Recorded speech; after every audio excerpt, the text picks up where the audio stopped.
Deuxièmement, il pensait humilier un peu davantage la Russie, qui à l'époque, entre les mains de Helsinki et des têtes d'œuvre de Harvard, qui voulaient généraliser l'économie de marché en Russie, alors qu'on ne savait pas trop ce que c'était.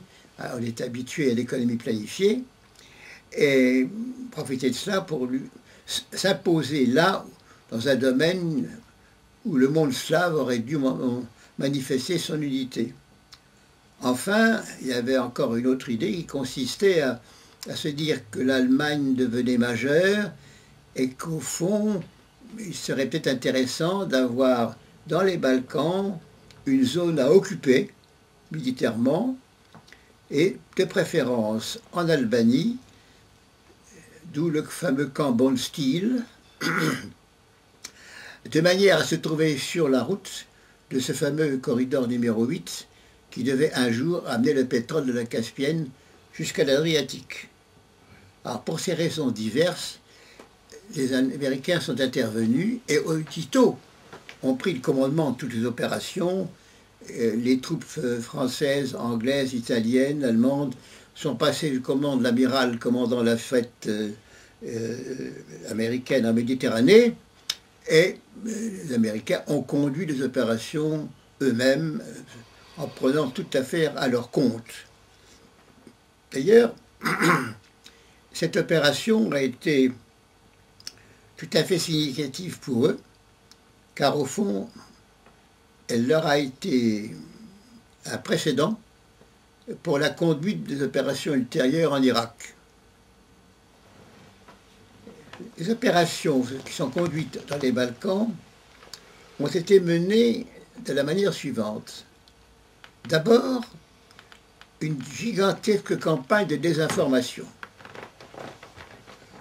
Raconter des pires mensonges de manière à ce que le futur victime soit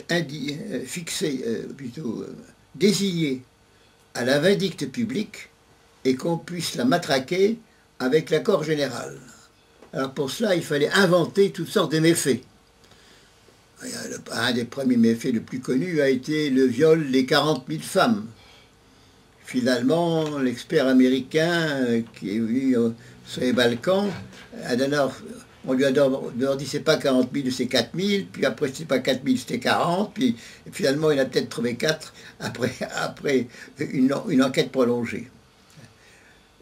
Les inventions ont été nombreuses. Il y a eu l'histoire de la rue Mesquine avec le bombardement qui a explosé, l'affaire du marché de Marcalais, où on a accusé à tort les Serbes, sans savoir qu'au fond, les musulmans de Sarajevo tiraient sur eux-mêmes de manière à pouvoir en accuser les Serbes du forfait.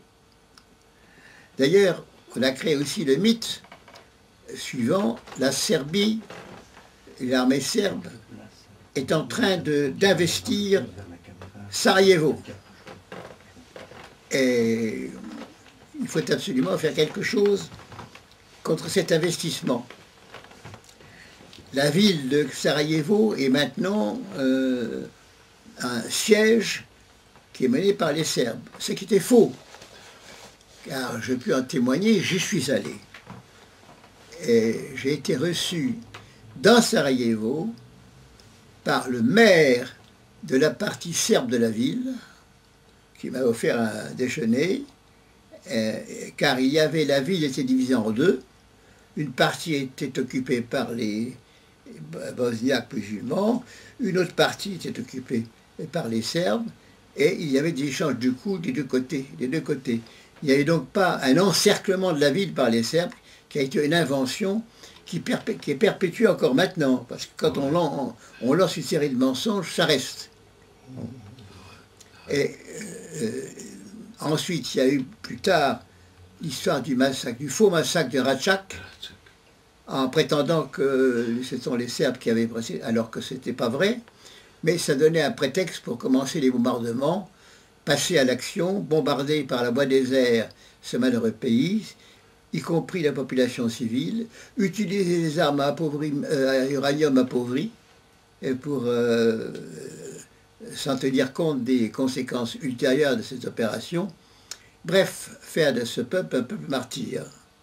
Et tout ça a été conduit dans les règles. D'abord, premièrement, on traite extrêmement mal en accusant le peuple de tous les méfaits.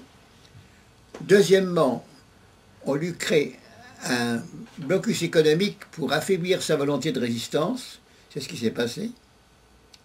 Ensuite, on le bombarde de manière à ce qu'il ne puisse pas récupérer économiquement en détruisant son appareil économique.